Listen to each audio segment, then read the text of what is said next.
कहानी की शुरुआत में एक बच्चे की आवाज सुनाई देती है। वह बताता है कि 2 साल पहले अमेरिका के मेब्रो पेंसिल्वेनिया नामक शहर में रात के 2:17 पर 17 बच्चे अचानक अपने अपने घरों से चले गए और फिर कभी वापस नहीं आए। वे सभी एक ही स्कूल की एक ही क्लास में पढ़ते थे। उस क्लास में कुल 18 बच्चे थे, लेकिन सिर्फ एक बच्चा एलेक्स नहीं गया और वह बच गया। अगले दिन स्कूल की टीचर जस्टिन क्लास में आती है, लेकिन सिर्फ एलेक्स को देखती है। वह बहुत सदमे में होती है क्योंकि धीरे धीरे बच्चों के गायब होने की खबर पूरे शहर में फैल चुकी थी। बच्चों के माता पिता टीचर जस्टिन पर शक करने लगते हैं। उन्हें लगता है कि शायद जस्टिन ने बच्चों को कुछ अजीब या गलत चीजें सिखाई होंगी, जिससे पुलिस जांच शुरू करती है। जस्टिन और एलेक्स से पूछताछ होती है, लेकिन दोनों कुछ खास नहीं बताते। बस यही कहते हैं कि बच्चे खुद रात के 2:17 पर बाहर निकल गए थे। कुछ घरों के अलार्म्स बजे थे और सीसीटीवी में बच्चे अजीब तरह से दौड़ते हुए दिखे थे, जैसे कि वे नॉर्मल नहीं थे। फिर स्कूल में एक मीटिंग होती है जहां जस्टिन से सवाल पूछे जाते हैं। एक पेरेंट आर्चर ग्राफ बहुत गुस्से में होता है और पूरी तरह से जस्टिन को दोषी मानता है। स्कूल के प्रिंसिपल मार्कस मिलर जस्टिन का बचाव करते हैं और कहते हैं कि वह एक अच्छी टीचर है। मीटिंग के बाद जस्टिन रात को शराब लेने के लिए जाती है। वहाँ एक अजनबी जेम्स नाम का आदमी उसे पैसे मांगता है, लेकिन वह इग्नोर कर देती है। जस्टिन डरती है कि कोई पेरेंट उस पर हमला न कर दे, क्योंकि कुछ लोगों ने उसे अनजान नंबर से धमकियां दी थी। अगली सुबह जस्टिन अपनी कार पर विच यानी चुड़ैल लिखा देखती है। वह पुलिस ऑफिसर पॉल के पास शिकायत करने जाती है, जो उससे पहले से जानता है। जस्टिन एलेक्स से बात करना चाहती है, लेकिन प्रिंसिपल मार्कस मना कर देता है। वह कहता है कि एलेक्स पहले से बहुत परेशान है और अगर जस्टिन ने उस पर और दबाव डाला तो स्थिति बिगड़ सकती है। वह जस्टिन को थोड़े दिनों के लिए छुट्टी लेने को कहता है, जिससे जस्टिन चुपचाप स्कूल के बाद एलेक्स का पीछा करती है ताकि उससे बात कर सके। एक रात वह बार में पॉल से मिलती है। दोनों अपनी परेशानियां शेयर करते हैं और थोड़ी शराब भी पीते हैं। जस्टिन और पॉल एक साथ रात बिताते हैं, जबकि पॉल की शादी हो चुकी है और उसकी बीवी डोना है। जस्टिन को यह बात पता होती है। अगली बार जस्टिन फिर से एलेक्स से बात करने की कोशिश करती है, लेकिन एलेक्स डरकर भाग जाता है। तब जस्टिन एलेक्स के घर जाती है, लेकिन कोई दरवाजा नहीं खोलता। वह देखती है कि सभी खिड़कियों पर पेपर चिपके हुए हैं और एक खिड़की के अंदर झांकती है तो एलेक्स के माता पिता अजीब तरह से सोफे पर बैठे होते हैं, जैसे कि कुछ गड़बड़ है। डर के मारे वह प्रिंसिपल मार्कस को कॉल करती है और कहती है कि एलेक्स के घर की जांच करवाई जाए। उस रात जस्टिन एलेक्स के घर के बाहर कार में बैठकर निगरानी करती है। जब वह सो रही होती है तो एलेक्स की माँ घर से बाहर निकलती है और हाथ में कैंची लेकर चुपचाप जस्टिन के पास आती है। वह जस्टिन के कुछ बाल काट लेती है, लेकिन जस्टिन को कुछ पता नहीं चलता। अब कहानी आर्चर ग्राफ के नजरिए से दिखाई जाती है, जिसका बेटा मैथ्यू भी उन्हीं 17 बच्चों में से एक है जो गायब हो चुका है। मीटिंग में आर्चर ने जस्टिन पर चिल्लाया था। जब जस्टिन शराब लेने गई थी तो आर्चर उसका पीछा कर रहा था और उसी ने जस्टिन की कार पर विच लिखा था। वह बार बार पुलिस से पूछता है कि उसका बेटा मिला या नहीं, लेकिन पुलिस के पास कोई जवाब नहीं होता। वह अपने बेटे मैथ्यू की सीसीटीवी वीडियो बार बार देखता, जिसमें मैथ्यू भी अजीब तरीके से घर से बाहर भाग रहा होता है। आर्चर अपने गायब बेटे मैथ्यू की सीसीटीवी फुटेज बार बार देखता है। वह देखता है कि मैथ्यू बहुत अजीब और खास स्टाइल में दौड़ता हुआ घर से बाहर जा रहा है, जैसे वह खुद के कंट्रोल में नहीं है। फिर आर्चर अपने टाउन का नक्शा निकालता है और देखता है कि मैथ्यू किस दिशा में गया था। वो उस दिशा में एक लाइन खींचता है। फिर आर्चर एक और फैमिली के घर जाता है, जहाँ एक लड़की बेली भी गायब हुई थी। वह उनके घर की सीसीटीवी फुटेज चेक करता है और बेली भी उसी तरह भागती हुई दिखाई देती है। आर्चर फिर से दूसरी लाइन मैप पर ड्रा करता है। दोनों बच्चों के भागने की दिशा एक ही जगह मिलती है, मतलब साफ है सभी बच्चे एक ही रहस्यमयी जगह की तरफ भागे हैं। जब आर्चर यह सब देख रहा होता है, तभी उसे जस्टिन दिखाई देती है। गैस स्टेशन पर फ्यूल भरवाते हुए वह तुरंत गाड़ी लेकर उसके पीछे जाता है और जोर जोर से चिल्लाने लगता है। तभी अचानक प्रिंसिपल मार्कस दिखाई देता है। उसका मुंह खून से सना हुआ था और वह उसी अजीब स्टाइल में दौड़ रहा होता है जैसे बच्चे दौड़ रहे थे। वह सीधा जाकर जस्टिन पर हमला करता है। आर्चर मार्कस को रोकने की कोशिश करता है, लेकिन मार्कस जैसे किसी और के कंट्रोल में हो।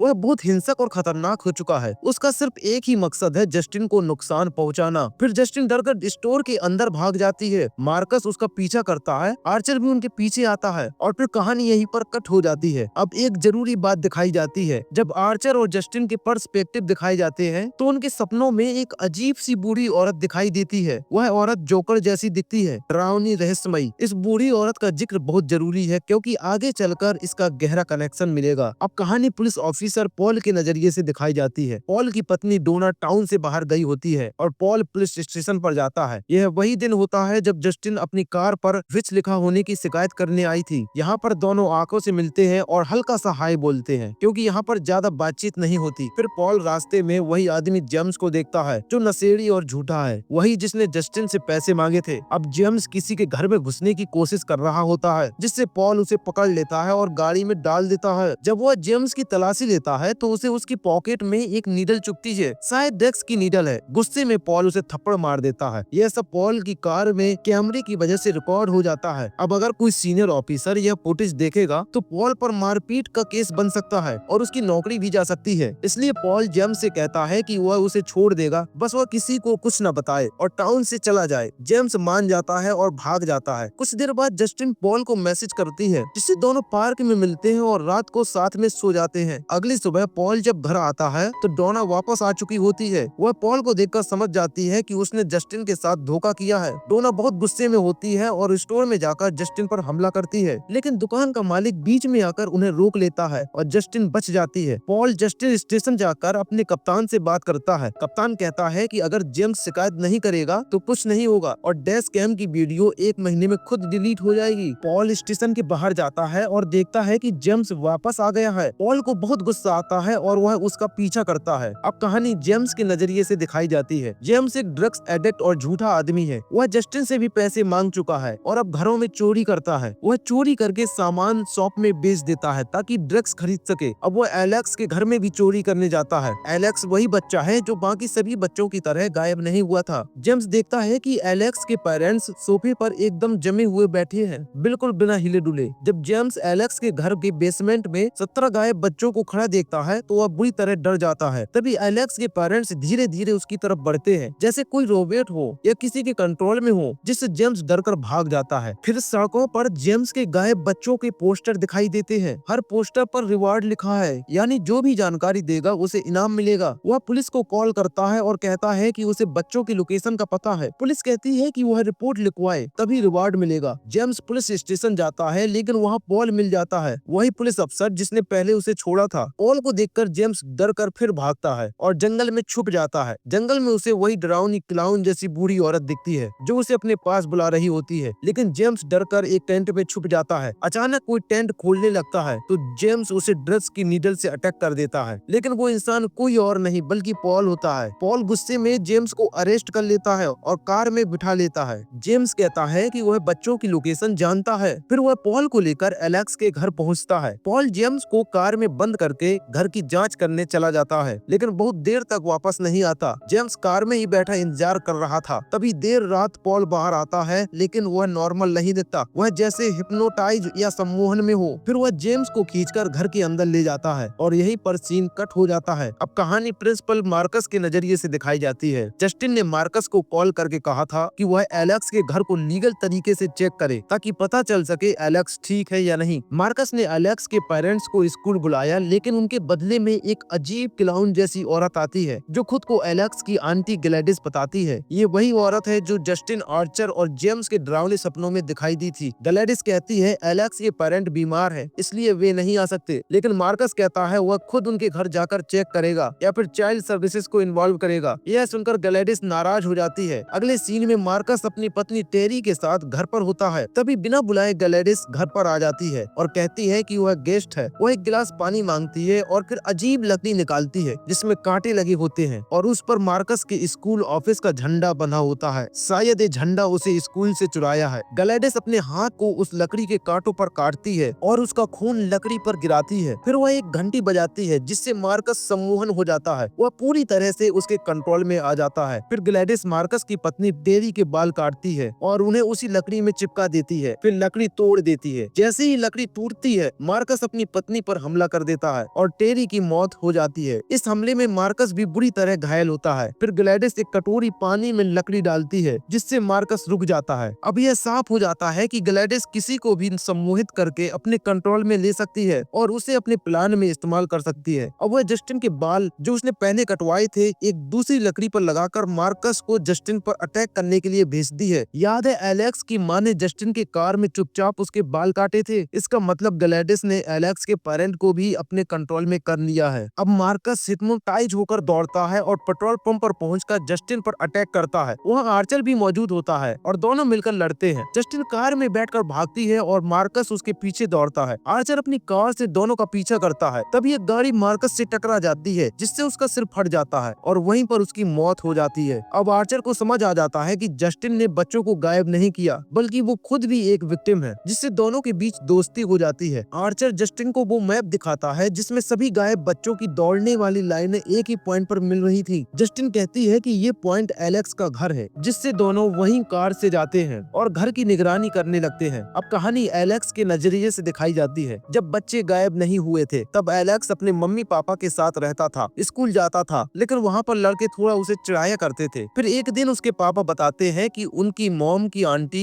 ग्लैडिस उनके घर आने वाली है। वो कहते हैं कि ग्लैडिस बीमार है और उसके पास कोई और जगह नहीं है जहाँ वो रह सके, यानी ग्लैडिस एलेक्स के घर में रहने आ रही है और यहीं से सारा अजीब खेल शुरू होता है। एक रात एलेक्स देखता है कि ग्लैडिस उनके घर आ चुकी है। वह बहुत बूढ़ी, थकी हुई और बीमार लग रही थी। वह अपने साथ एक अजीब सा पौधा भी लेकर आई थी जो देखने में कुछ कुछ जादुई सा लग रहा था। अगली दोपहर स्कूल के बाद एलेक्स के पापा उसे लेने नहीं आते, इसलिए वह पैदल चलकर घर लौटता है। घर आने के बाद उसे दिखाई देता है कि उसके मम्मी पापा डाइनिंग टेबल पर बैठे हैं, लेकिन बिल्कुल हिल नहीं रहे। वो बिल्कुल अजीब और बेमतलब बातें कर रहे होते हैं, जिसे सुनकर एलेक्स को समझ आ जाता है कि कुछ तो गड़बड़ है। तभी ग्लैडिस कमरे में आती है, लेकिन अब वह अचानक बहुत यंग और हेल्दी दिख रही होती है। इसका मतलब साफ है ग्लैडिस ने एलेक्स के मम्मी पापा को अपने बस में कर लिया है। फिर ग्लैडिस अपने कांटों वाली लकड़ी निकालती है, खून से उसे रंगती है और एक रिचुअल यानी जादू जैसी क्रिया करती है। एलेक्स के मम्मी पापा उसी लकड़ी से अपने ही चेहरे पर खुद को चोट पहुंचाने लगते हैं। एलेक्स रोकर उन्हें रोकने की कोशिश करता है, लेकिन वो दोनों नहीं रुकते। आखिर में ग्लैडिस लकड़ी तोड़ती है और पानी में डाल देती है, तब जाकर सब रुकते हैं। यह सब उसने सिर्फ इसलिए किया था ताकि एलेक्स डर जाए और किसी को कुछ न बताए। एलेक्स धीरे धीरे समझने लगता है कि ग्लैडिस लोगों पर कंट्रोल करने के लिए उस पौधे का इस्तेमाल करती है। वह पौधा एक स्टेम यानी डंडी बनाता है जिस पर वह किसी का पर्सनल आइटम जैसे बाल, कपड़े, नाम, स्टिकर चिपकाती है। फिर उसी से वशीकरण रिचुअल करती है। ग्लैडिस अपनी ताकत और जवानी बनाए रखने के लिए लोगों की लाइफ फोर्स यानी जीवन शक्ति खींच लेती है। अब एलेक्स को अपने मम्मी पापा की देखभाल खुद करनी पड़ती है। वह खुद स्कूल जाता है, खाने का सामान खरीदता है, उन्हें सूप या बीन्स बनाता है, खिलाता है ताकि वो जिंदा रहे। थोड़े समय बाद ग्लैडिस की तबीयत फिर खराब होने लगती है। तब वह एलेक्स से कहती है, अगर तुम अपने क्लास के 17 बच्चों के पर्सनल ऑब्जेक्ट्स ला दो तो मैं तुम्हारे मम्मी पापा को ठीक करके यहाँ से चली जाऊंगी। जिससे एलेक्स डरकर मान जाता है और स्कूल के बच्चों के नेम टैग्स, ट्रे टेबल्स चुरा लाता है। उसी रात ग्लैडिस इन नेम टैग्स से रिचुअल करती है। ठीक रात के 2:17 पर जैसे ही वह घंटी बजाती है, 17 बच्चे अपने अपने घरों से दौड़ते हुए सीधा एलेक्स के घर पहुंचते हैं और बेसमेंट में जाकर खड़े हो जाते हैं। यही था बच्चों के गायब होने का असली सच। इसके बाद मीडिया में बहुत हंगामा होता है। प्रेस कॉन्फ्रेंस में ग्लैडिस और एलेक्स दोनों आते हैं। एलेक्स डर के मारे कुछ नहीं बोल पाता। फिर पुलिस घर की जांच करती है, लेकिन ग्लैडिस पहले से घर साफ कर चुकी होती है। बच्चों को जंगल में छुपा दिया था। जांच खत्म होने के बाद बच्चे फिर से बेसमेंट में खड़े हो जाते हैं, क्योंकि वे अब भी ग्लैडिस के कंट्रोल में है। एलेक्स ने अपना वादा निभाया। उसने 17 बच्चों के पर्सनल आइटम दिए, लेकिन ग्लैडिस ने घर नहीं छोड़ा और उसके मम्मी पापा को ठीक नहीं किया। ऊपर से अब वह एलेक्स को एक नौकर की तरह ट्रीट करने लगी। पॉल और जेम्स जब घर में अंदर गए थे, ग्लैडिस ने उन्हें भी रिचुअल से वश में कर लिया था। अब वे दोनों एलेक्स के घर में खड़े हैं, बिल्कुल ज़ॉम्बी जैसे। ग्लैडिस ने अब घर के अंदर नमक की लाइनें बना दी हैं, जिससे एलेक्स